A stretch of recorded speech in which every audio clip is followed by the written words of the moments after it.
जैसा कि हम लोगों ने लास्ट क्लास में कुछ क्वेश्चंस करे थे वेक्टर अलजेब्रा के, उसी सीरीज में एक क्वेश्चन ये भी है। ये लास्ट ईयर जो है वो 2025 में भी आया था और इस साल जो है वो 2026 के मिड टर्म में जो गवर्नमेंट एग्जाम का पेपर होता है उसमें भी आया था ये। तो ये क्वेश्चन क्या है कि a b c are unit vectors such that a dot b is equal to a dot c is equal to 0 and angle between b and c is pi by 6, then prove that a is equal to plus minus b cross c। ये आपको prove करना है। तो सबसे पहले हमें जो information question में दे रखी है उसमें क्या है कि a b c unit vectors हैं। तो अगर हमारा a b c unit vector है तो mod of a should be equal to mod of b should be equal to mod of c is equal to 1, क्योंकि यूनिट वेक्टर क्या होता है, एक ऐसा वेक्टर जिसका मैग्नीट्यूड जो है वो 1 होता है। इसके साथ साथ हमें एक चीज और दे रखी थी कि a dot b is equal to a dot c is equal to 0। अगर दो वेक्टर का आप डॉट प्रोडक्ट लेते हो, आपने लास्ट क्लास में देखा था तो उसमें cos थीटा आता है। तो अगर दो वेक्टर का डॉट प्रोडक्ट 0 आ रहा है, इसका मतलब क्या हुआ कि वेक्टर a जो है वो परपेंडिकुलर है वेक्टर b के। सिमिलरली ये हो गया vector a is perpendicular to vector c। अब क्योंकि जो a है ये इन दोनों में कॉमन वेक्टर है और a जो वेक्टर है वो b के भी परपेंडिकुलर है और c के भी परपेंडिकुलर है। तो जब भी आपको ऐसा बोला जाए कि find the vector which is perpendicular to given two vectors, तो आपको वहां पर इन दोनों का क्रॉस प्रोडक्ट लेना पड़ेगा। मतलब मैं अगर इसको कंबाइन करूं तो मैं इसको ऐसे बोल सकता हूँ कि a जो वेक्टर है, ठीक, a वेक्टर b के परपेंडिकुलर है, c के परपेंडिकुलर है। मतलब अगर मुझे वेक्टर फाइंड आउट करना है which is perpendicular to both b and c, तो vector which is perpendicular to both b and c, तो उस केस में हमें क्या करना पड़ेगा, हमें निकालना पड़ेगा b क्रॉस c, क्योंकि a वेक्टर इन दोनों के परपेंडिकुलर है और b क्रॉस c भी जो है वो b और c के परपेंडिकुलर है। इसका मतलब है वेक्टर a और b क्रॉस c ये आपस में पैरेलल वेक्टर्स होंगे। तो जब भी हमारे पास पैरेलल वेक्टर्स होते हैं तो उनको लिखा जा सकता है a is equal to lambda times b cross c। अब ये लेमडा प्लस का भी हो सकता है, माइनस का भी हो सकता है, क्योंकि vector out of the plane भी हो सकता है और इनटू द प्लेन भी हो सकता है। तो अब अगर मैं इसका मॉड लेता हूँ, मैग्नीट्यूड दोनों साइड, तो क्योंकि ये एक स्केलर नंबर होगा तो इसलिए इसका मैग्नीट्यूड तो यही रहने वाला है, लेकिन ये जो b और c है इसका हम मॉड ले लेते हैं।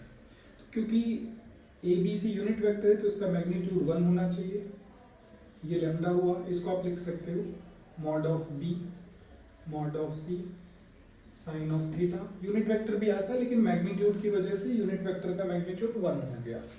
अब ये वैल्यू में पता है 1 है, ये लैम्डा हो गया, इसकी वैल्यू में पता है 1 है, ये भी 1 है, और साइन b और c के बीच में जो एंगल है वो आपका पाई बाई 6 है। तो उसे जब आप यहाँ पर सब्स्टिट्यूट कराओगे तो यहाँ से अगर मैं ये देखूँ तो 1 is equal two plus minus lambda, ये साइन 30 डिग्री है, साइन 30 डिग्री की वैल्यू 1/2 होती है।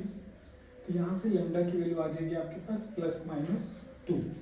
और अगर मैं इसको एक इक्वेशन नंबर 1 बना लूँ तो from equation 1 vector a is equal to, आप लैम्डा की जगह ये पुट कर सकते हो, तो ये बन गया plus minus 2 and b cross c। ये हमारा जो फर्स्ट पार्ट था ये तो हमारा प्रूव हो गया। लेकिन अगर मुझे ये निकालना है तो ये मैंने लास्ट वीडियो में आपको बताया था कि अगर कभी भी किसी भी वेक्टर का मैग्नीट्यूड निकालना है तो उसका स्क्वायर जो है वो सेम वेक्टर के डॉट के इक्वल होता है। अब अगर मैं इसका डॉट लेता हूँ a का a के साथ dot which is a dot a, next a dot b, next a dot c, then b dot a, then b dot b, then b dot c, then c dot a, then c dot b, then c dot c। क्योंकि आपने last class में पढ़ा था अगर दो same vector का dot लेते हो तो वो हो जाता है मैग्नीट्यूड ऑफ ए के स्क्वायर के। तो ये आपका बन जाएगा मॉड ऑफ ए का स्क्वायर।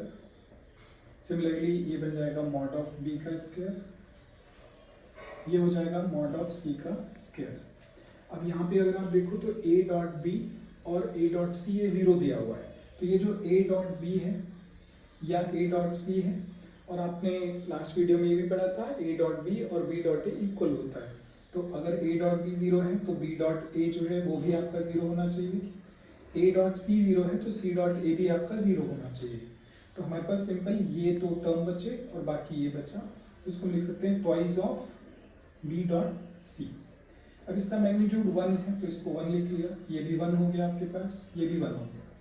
ट्वाइस ऑफ इसको लिख सकते हैं mod of b mod of c, then cos of theta which is pi by 6 यहाँ पर मेंशन है। ये आ गया आपके पास 3 + 2, ये दोनों मैग्नीट्यूड 1 है, यूनिट वेक्टर है। ये कॉस ऑफ 30 डिग्री आया विच इज √3/2, तो ये कैंसिल आउट हो गया। तो आपको जो रिक्वायर्ड है mod of A plus mod of B plus mod of C, अगर आपको ये निकालना है तो यहाँ पर आप इस पे रूट डाल दोगे, ये आपको बन जाएगा 3 + √3, ये आपका आंसर आ जाएगा। जो क्वेश्चन था उसमें यहीं तक पूछा गया था, लेकिन आपसे ये भी पूछा जा सकता है इसकी हेल्प से, तो ये आपका फाइनल आंसर हो जाएगा।